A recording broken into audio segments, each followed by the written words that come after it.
하나님 말씀 한번 읽어보도록 할까요? 하나님 말씀은 우리 어린이 설교 야고보서 2장 1절부터 10절. 목사님이 주보에 우리 어른들 보는 성경이 조금 어려워서 쉬운 번역으로 옮겨놨습니다. 야고보서 2장 1절부터 10절은 아니고 9절일게요. 좀 잘못 나왔네요. 9절까지만 한번 읽어보도록 할까요?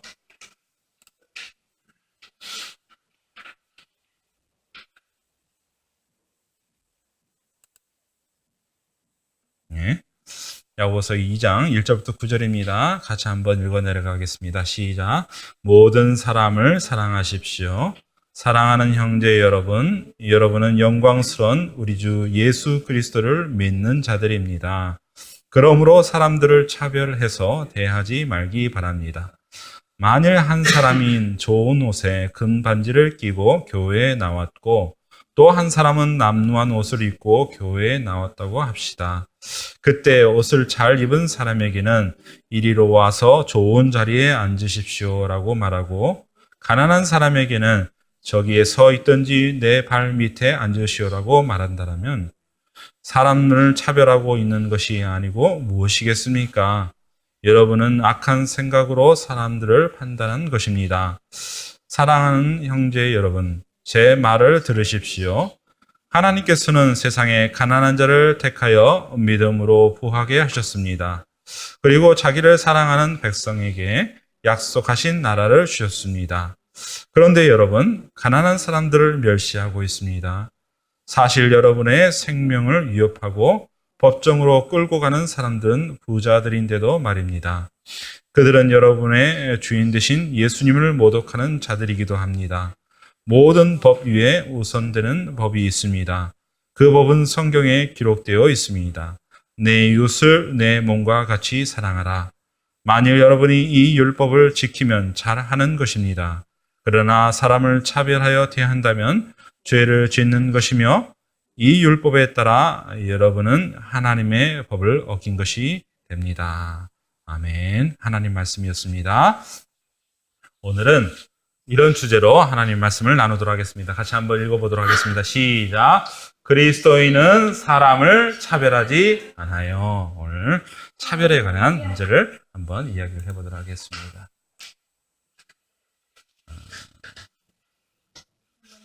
오늘 핵심 구절은 바로 이겁니다.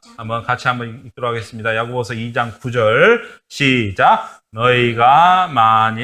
만일 너희가 사람을 차별하여 대하면 죄를 짓는 것이니 율법이 너희를 범법자로 정죄하리라. 다시 한번 읽어볼까요? 시작. 만일 너희가 사람을 차별하여 대하면 죄를 짓는 것이니 율법이 너희를 범법자로 정죄하리라 라고 이야기를 하고 있습니다.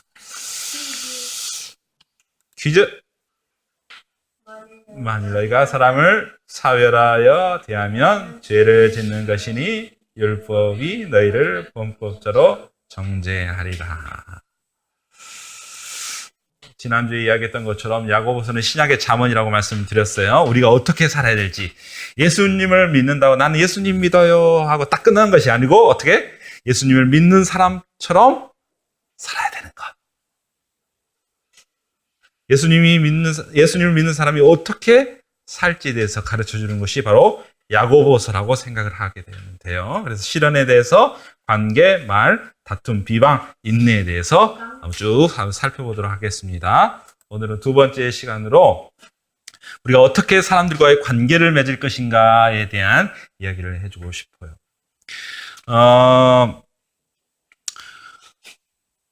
야고보서가 이 편지예요. 야고보서는 편지라는 거예요. 편지를 누구한테 보내냐면 여기가 예루살렘이죠. 보이죠? 빨간 회로 표시는 예루살렘을 중심으로 해서 사방 군데에 그리스도인이 살게 되었어요. 왜 그리스도인이 사방 군데에서 이렇게 흩어져서 살게 되었냐면 예수님을 믿는다는 이유로 엄청난 어려움을 겪게 됐어요. 너 예수님 믿어? 우리 상혁이 너 예수님 믿어? 그럼 핍박받았어. 그때 당시. 아니 어떻게 예수를 믿어? 예수가 어떻게 하나님의 아들이야? 너 예수를 하나님으로 믿어? 막 그렇게 하면서 사람들이 막 핍박해. 그럼 어떻게 될까?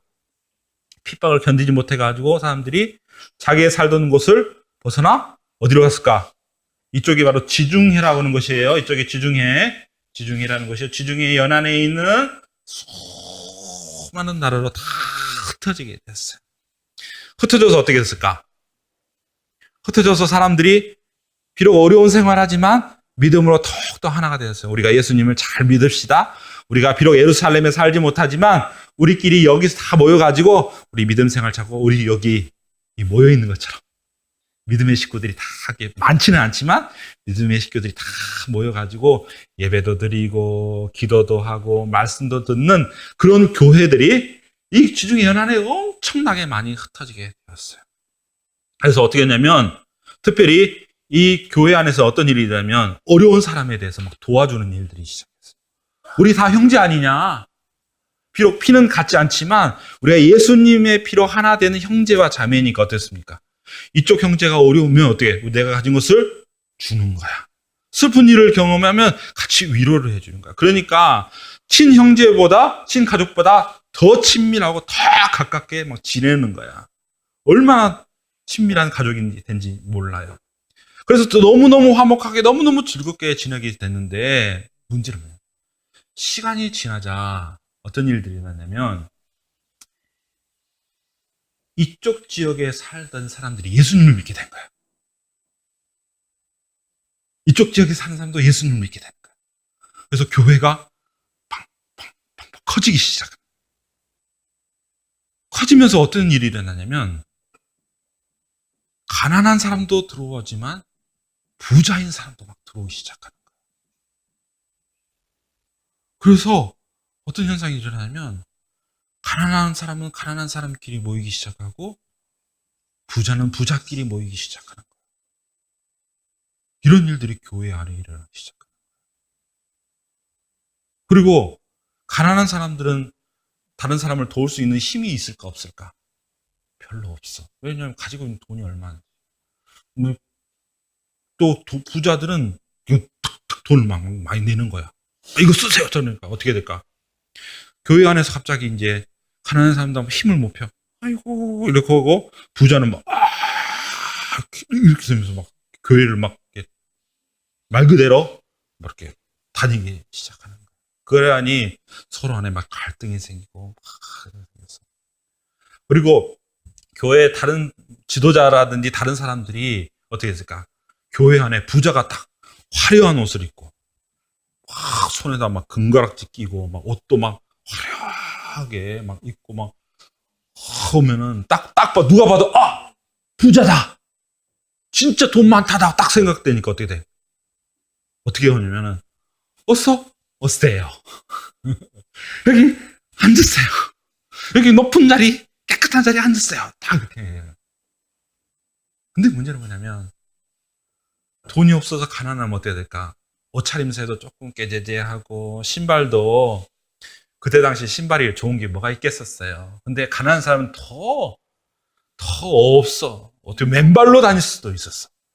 그러니 발도 더러운 데다가 맨발에다가 신발도 있다라면 남루 안에 그런 신발을 딱 신고 옷도 깨끗하게 예배당 문을 떡 열고 들어가면 딱 사람이 보고서 저 사람 별로 돈이 없네. 가난하네. 라고 어떻게 돼? 이리 와. 여기 앉아. 저기 서 있거나 아니면 여기 밑에 내 발 밑에 이렇게 앉아. 이런 식의 이야기를 하는 거예요.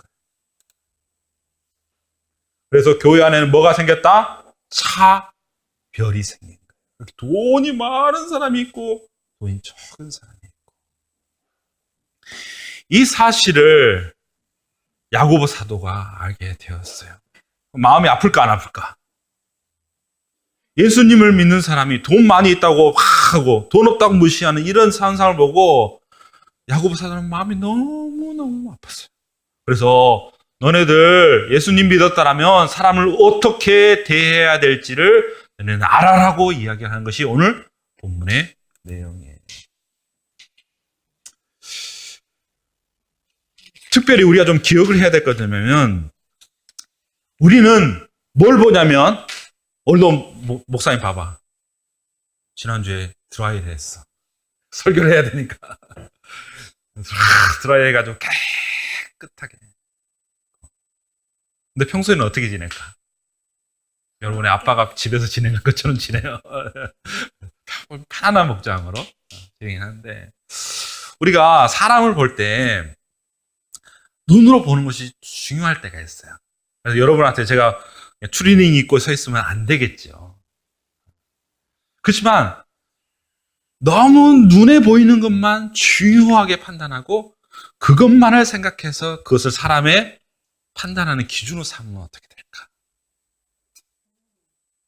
근데 하나님은 어떤 기준으로 볼까? 하나님은 우리들의 마음, 좀 어려운 말로 속사람, 우리의 마음이 어떠한지를 보기를 원하세요.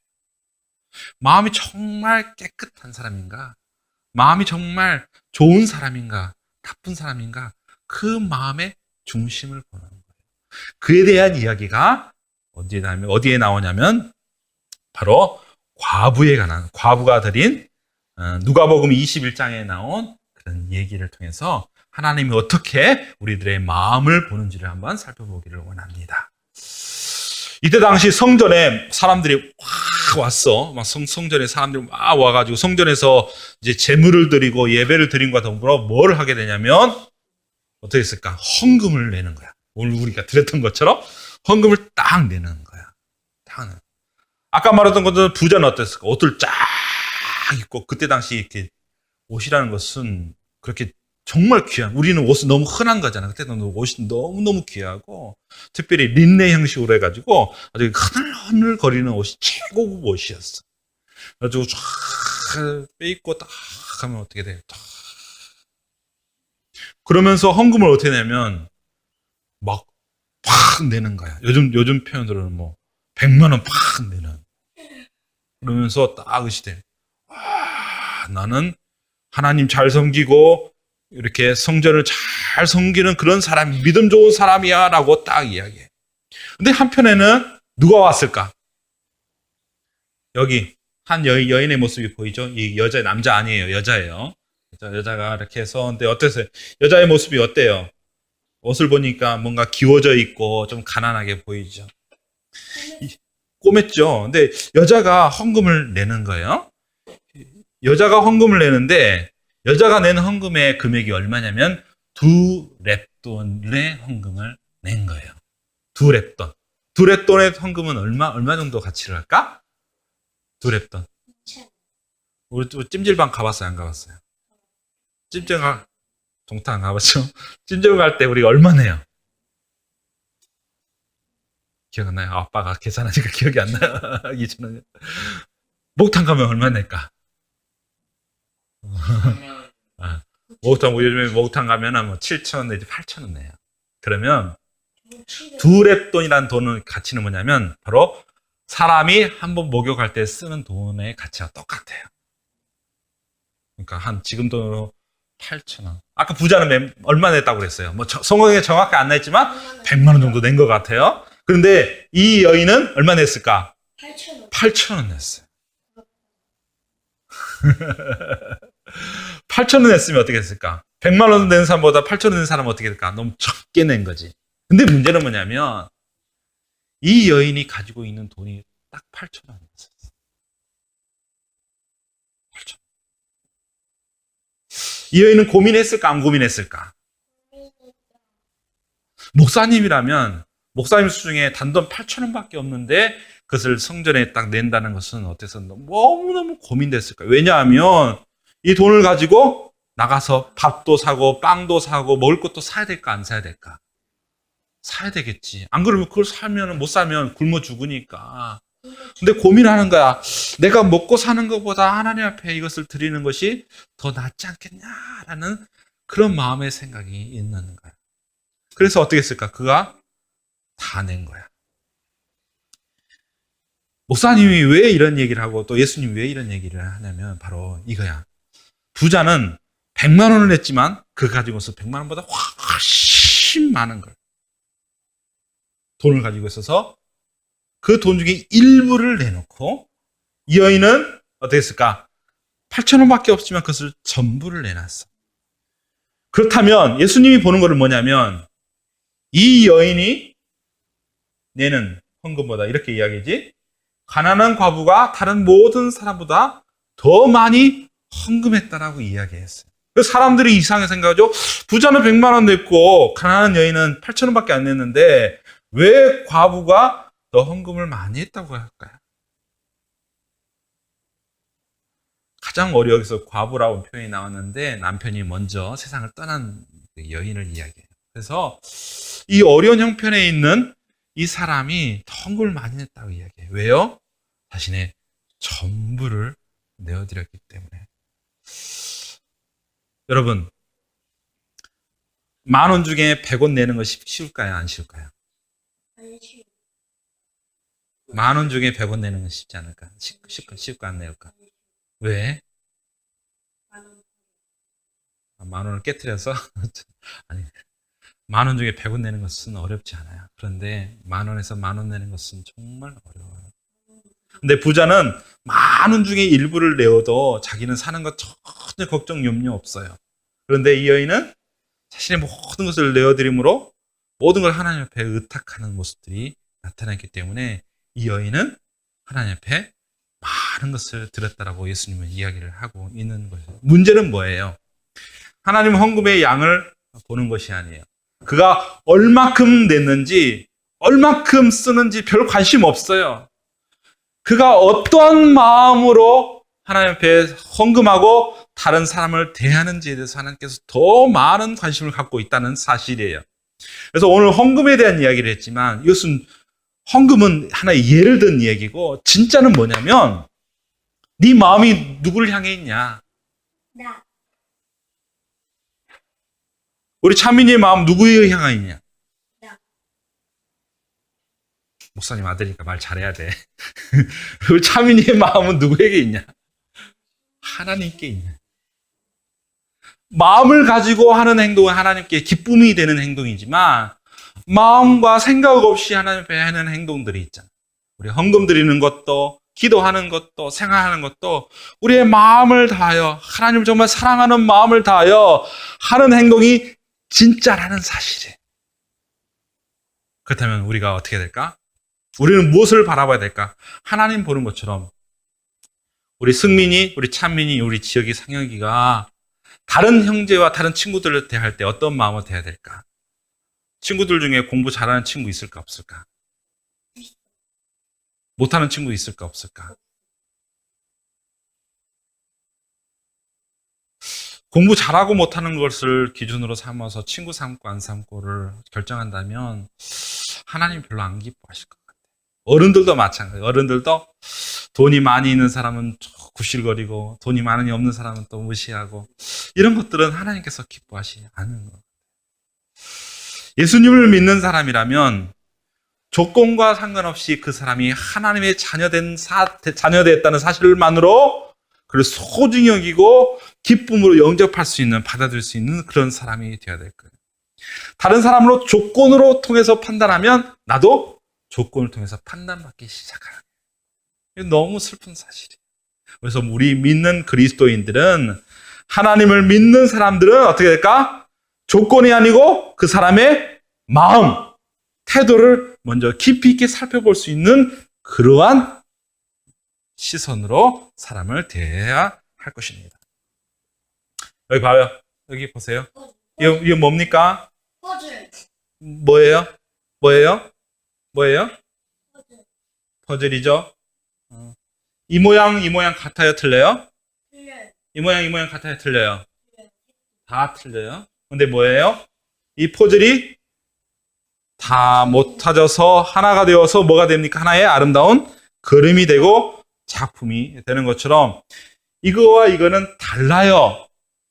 틀렸다고 할 수가 없어요. 이것도 다 다르고 다르지만 서로가 하나가 되어서 아름다운 작품이 되는 것처럼 우리 상혁이, 지혁이, 참이, 승미 다 다르지만 어떻게 돼?